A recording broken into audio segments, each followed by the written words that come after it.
నమస్తే, welcome to the patriot. కర్ణాటకలో హనుమత్ ధ్వజాన్ని కాంగ్రెస్ ప్రభుత్వం అవమానించింది. మండ్య జిల్లాలోని కెరగోడు గ్రామంలో ఆ గ్రామం చుట్టుపక్కల అంటే 12 గ్రామాలు ప్రజలు కలిసి సొంతంగా చందాలు వేసుకుని ఏర్పాటు చేసుకున్న ఒక హనుమాన్ ధ్వజాన్ని అంటే 108 అడుగుల హనుమాన్ ధ్వజాన్ని తీసివేయించింది కర్ణాటక ప్రభుత్వం. దీనికి కారణం ఏంటో తెలుసా? మీ అందరికీ తెలుసు, అదే మైనారిటీ అపీజ్మెంట్. అసలు కర్ణాటక మండ్య జిల్లాలో ఈ హనుమాన్ ధ్వజం వివాదం ఎలా మొదలైంది, ఇది కాంగ్రెస్ దీనిపై ఎలాంటి చర్యలు తీసుకుందో ఓసారి చూద్దాం. మండ్య జిల్లాలోని కెరగోడు అనే ఒక గ్రామం ఉంటుంది. ఆ గ్రామంలో ఒక దేవాలయం ఉంది. ఆ దేవాలయం ప్రాంగణంలో 12 గ్రామాల ప్రజలు కలిసి 108 అడుగుల హనుమాన్ ధ్వజాన్ని ఏర్పాటు చేయాలని అనుకున్నారు. మనందరికీ తెలుసు, జనవరి 22న అయోధ్యలో రామ్ మందిర్ ప్రాణ ప్రతిష్ఠ జరిగింది. ఈ సందర్భంగా వీరంతా తమ దేవాలయంలో 108 అడుగుల హనుమాన్ ధ్వజాన్ని ఏర్పాటు 12 గ్రామాల ప్రజలందరూ కలిసి సొంతంగానే చందాలు వేసుకున్నారు. అంటే ఇంటింటికి ఒక 10 రూపాయలు కానీ ఎవరికి తోచినంత వారు చందాలు వేసుకుని ఆ స్తంభాన్ని అయితే ఏర్పాటు చేశారు. ఈ స్తంభాన్ని ఏర్పాటు చేయడానికి ముందే ఈ గ్రామాల ప్రజలందరూ ఇటువంటి ఇబ్బంది ఏదైనా వస్తుందేమో అని ముందుగానే స్థానిక పంచాయతీకి అప్పీల్ కూడా చేసుకున్నారు. అంటే ఒక దరఖాస్తు సమర్పించుకున్నారు. తమ గ్రామంలో అంటే కిరగోడు గ్రామంలో ఒక స్తంభాన్ని ఏర్పాటు చేసుకుంటాం, అంటే హనుమాన్ ధ్వజాన్ని ఏర్పాటు చేసుకోవడానికి 108 అడుగుల స్తంభాన్ని ఏర్పాటు చేసుకుంటాం, దానిపై హనుమాన్ ధ్వజాన్ని ఎగురవేస్తాము అని పర్ఫెక్ట్గా రాసి అప్లై చేసుకున్నారు. దీనికి గ్రామ పంచాయతీ నుంచి అనుమతి కూడా లభించింది. అనుమతి లభించిన తర్వాతే వీరంతా ఆ ధ్వజాన్ని ఏర్పాటు చేసుకోవడం అంతా జరిగింది. అయితే అనుకున్నట్టుగానే 108 అడుగుల స్తంభాన్ని ఏర్పాటు చేసుకుని దానికి హనుమాన్ ధ్వజాన్ని అయితే ఎగరవేశారు. కానీ అక్కడే కొంతమంది, మీ అందరికీ తెలుసు హనుమాన్ ధ్వజం అంటే కొంతమంది గిట్టని వాళ్ళు కూడా ఉంటారని తెలుసు. వీరంతా స్థానికంగా పంచాయతీకి కంప్లైంట్ ఇవ్వడంతో పంచాయతీ సిఇఓ అంటే చీఫ్ ఎగ్జిక్యూటివ్ ఆఫీసర్ ఒకరు షేక్ తన్వీర్ అహ్మద్, ఈ షేక్ తన్వీర్ అహ్మద్ అనే వ్యక్తి విలేజ్ ఆఫీసర్ వెళ్ళి ఆ హనుమాన్ ధ్వజాన్ని తీసివేసే ప్రయత్నం చేశాడు. దీంతో స్థానిక గ్రామ ప్రజలంతా తాము ముందుగానే దీనికి సంబంధించిన పర్మిషన్ తీసుకున్నామని చెబుతూ అక్కడ ధర్నాలు చేపట్టడం మొదలుపెట్టారు. అక్కడ మొదలైంది ఈ వివాదం. సో షేక్ తన్వీర్ అహ్మద్ అనే విలేజ్ సిఇఓ దాన్ని తీసివేయడానికి ప్రయత్నించగా ఇక గ్రామస్తులంతా ధర్నాలు చేయడం మొదలు పెట్టారు. ఇది కాస్త వివాదంగా మారింది. అంతేకాకుండా స్థానిక కాంగ్రెస్ ఎమ్మెల్యే కూడా దీనిపై అక్కడ ఉండే ఫ్లెక్సీలు తీసివేయించడం, పోలీసులను పురమాయించడం వంటివి చేశారు. సో ఇక పోలీసులు అక్కడ రంగంలోకి దిగి 144 సెక్షన్ విధించి, అంటే గ్రామస్తుల అభీష్టానికి వ్యతిరేకంగా పంచాయతీ ఇంతకుముందు ఇచ్చిన పర్మిషన్కు వ్యతిరేకంగా వీరందరినీ చెదరగొట్టడానికి ప్రయత్నించడం చేశారు. అంతేకాకుండా అక్కడ హనుమాన్ ధ్వజాన్ని తీసివేసి జాతీయ పతాకాన్ని ఎగురవేశారు. దీనిపై సీఎం సిద్ధరామయ్య కూడా కొన్ని వ్యాఖ్యలు అయితే చేశారు. అసలు గ్రామాల్లో ఇటువంటి రిలీజియస్ పర్పస్కు చెందిన జెండాలు ఉండొద్దని సీఎం సిద్ధరామయ్య చెప్పారు. అయితే కర్ణాటక వ్యాప్తంగా ఎన్ని చోట్ల పచ్చ జెండాలు లేవు, ఎన్ని చోట్ల టిప్పు సుల్తాన్ విగ్రహాలు లేవు, కర్ణాటకలో ఎన్ని చోట్ల ప్రభుత్వమే టిప్పు సుల్తాన్ జయంతిని అధికారికంగా నిర్వహించింది. సో కాంగ్రెస్ ఆధ్వర్యంలో ఇవన్నీ జరిగినా కూడా కర్ణాటక సీఎం సిద్ధరామయ్య ఏమంటాడంటే అసలు ఊర్లో ఎటువంటి రిలీజియస్ పర్పస్ చేయకూడదు అని ఒక స్టేట్మెంట్ ఇచ్చాడు. దీంతో పాటు అక్కడ జాతీయ జెండా ఎగరవేయమని ఆర్డర్స్ జారీ చేశాడు.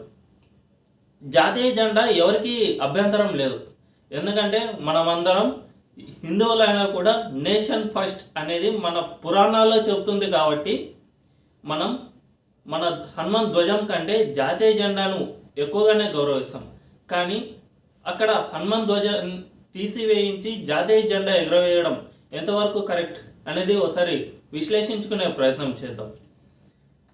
ప్రస్తుతం కర్ణాటకలో ప్రతి వీధికి ఒక కాంగ్రెస్ జెండా చిన్న పోల్ ఉంటుంది, దానిపైన హస్తం జెండా ఎగురుతూ ఉంటుంది. అవన్నీ తీసివేయించి జాతీయ జెండా ఎగరవేస్తారా సీఎం సిద్ధరామయ్య? లేదు కదా. ఎందుకంటే అవి కాంగ్రెస్ పార్టీ తన సొంత ఫండ్స్తో ఏర్పాటు చేసుకుంది కాబట్టి అక్కడ కాంగ్రెస్ జెండా కాకుండా ఇంకొకటి ఉండకూడదు. అది ఎవరైనా ఒప్పుకునే అంశమే. ఎందుకంటే అక్కడ అన్ని జాతీయ జెండా ఎగరవేయమంటే కాంగ్రెస్ వాళ్ళే ఒప్పుకోరు. కాబట్టి ముందుగానే పంచాయతీ నుంచి అనుమతి లభించిన గ్రామస్తులంతా దీని గురించి పర్మిషన్ తీసుకున్న గ్రామస్తులే సొంతంగా చందాలు వేసుకుని ఏర్పాటు చేసుకున్న ఒక పోల్పై మీరు హనుమాన్ ధ్వజాన్ని తీసివేయించి మరీ జాతీయ జెండా ఎగురవేశారు. ఇది ఎంతవరకు సబబు? ఇదే విధంగా కర్ణాటకలో ఎగురుతున్న పచ్చ జెండాలన్నిటినీ తీసివేయించి వాటిపై జాతీయ జెండాలు ఎగురవేసే దమ్ముందా సీఎం సిద్ధరామయ్య? కాబట్టి కాంగ్రెస్ ప్రభుత్వం కర్ణాటకలో ఇప్పుడే కాదు, ఇంతకు ముందు కూడా ఇటువంటి మతపరమైన వివాదాలు రెచ్చగొట్టడానికి ఎంతో ప్రయత్నించింది. గతంలో అసెంబ్లీ ఎన్నికల ముందు స్టేట్లో బజరంగ్ దళ్ను బ్యాన్ చేస్తామని ప్రకటించింది. ఆ కారణం ఏంటో తెలుసా? బజరంగ్ దళ్ ఏదో అన్లాఫుల్ యాక్టివిటీస్కు పాల్పడిందనో మరేదో కాదు. కారణం కేవలం ఒకే ఒకటి.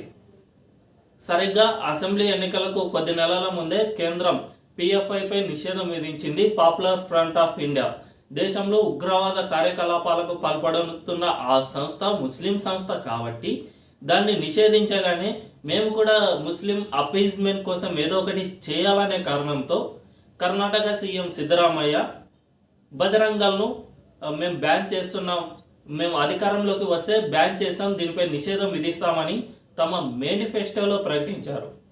కానీ అధికారంలోకి వచ్చి ఇన్నేళ్ళు గడుస్తూ ఉన్న బజరంగ్ దళ్ను టచ్ కూడా చేయలేకపోయారు. ఎందుకంటే ఆ సంస్థపై ఒక్క కేసు అంటే ఒక్క కేసు కూడా లేదు. ముఖ్యంగా పిఎఫ్ఐల ఉగ్రవాద చర్యలకు ఆ సంస్థ ఎప్పటికీ పాల్పడలేదు. కాబట్టి ఇది వచ్చే సార్వత్రిక ఎన్నికల్లో ఏమైనా ప్రభావం చూపుతుందా అనే విషయానికి వస్తే, కర్ణాటక ముఖ్యంగా మనం ఉత్తర భారతం దక్షిణ భారతదేశం అని మాట్లాడుకోకూడదు, కానీ రాజకీయ పరంగా మన రాష్ట్రాలను దక్షిణ భారతదేశ రాష్ట్రాలని అంటారు.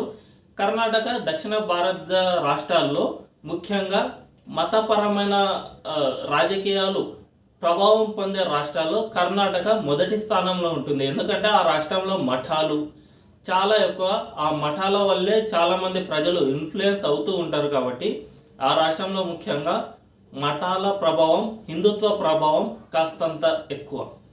గత ఎన్నికల్లో హిందుత్వ రాజకీయాలు చాలానే ప్రభావితం చూపాయి, కానీ పొలిటికల్ ఈక్వేషన్స్లో బీజేపీ కాస్తంత వెనకబడినందుకు ఓటమి పాలైంది. ఈ హిందుత్వ రాజకీయాలకు పొలిటికల్ ఈక్వేషన్స్ కనుక తోడైతే కాంగ్రెస్ ప్రభుత్వం ఖచ్చితంగా ఓడిపోతుంది. గత ఎన్నికల్లో మనం ఒక్కసారి పోస్ట్ ఎలక్షన్ సర్వేలను ఒకసారి చూస్తే బీజేపీకి గతంలో ఉన్న ఓట్ల శాతం అలాగే ఉంది.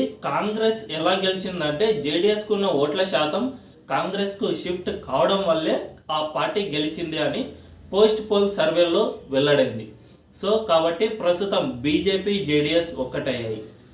పొలిటికల్ ఈక్వేషన్స్ పర్ఫెక్ట్ సెట్ అయిపోయాయి. ఇక ఈ సమయంలో హిందుత్వ రాజకీయాలు అనేవి ఆ రాష్ట్రంలో ప్రభావితం చూపుతాయి. ఇది సార్వత్రిక ఎన్నికల్లో ఖచ్చితంగా ఫలితం చూపించే అవకాశం ఉంది. సిద్ధరామయ్య హిందుత్వ వ్యతిరేక విధానాలు ఖచ్చితంగా ఆ పార్టీకి నష్టం చేకూరుస్తాయని అంటారు రాజకీయ విశ్లేషకులు. ఇప్పటికే ఆ రాష్ట్రంలో టిప్పు సుల్తాన్ జయంతి అంటే ఎంత దుర్మార్గుడైన టిప్పు సుల్తాన్ను ఆ కాంగ్రెస్ ప్రభుత్వం తన భుజాలపై మోసుకుంటూ వస్తుంది. టిప్పు సుల్తాన్ వేల మందిని చంపిన ఒక క్రూరుడు. అటువంటి వ్యక్తికి జయంతి ఉత్సవాలను నిర్వహిస్తూ కాంగ్రెస్ ఇప్పటికే అప్రదిష్ట మూటగట్టుకుంటూ వస్తుంది. ఇక దీంతో పాటు ప్రస్తుత హిందూ వ్యతిరేక విధానాలను ఇలాగే కొనసాగిస్తే ఖచ్చితంగా వచ్చే సార్వత్రిక ఎన్నికల్లో ప్రజలు ఆ పార్టీకి బుద్ధి చెబుతారన్నది విశ్లేషకులు భావిస్తున్నారు.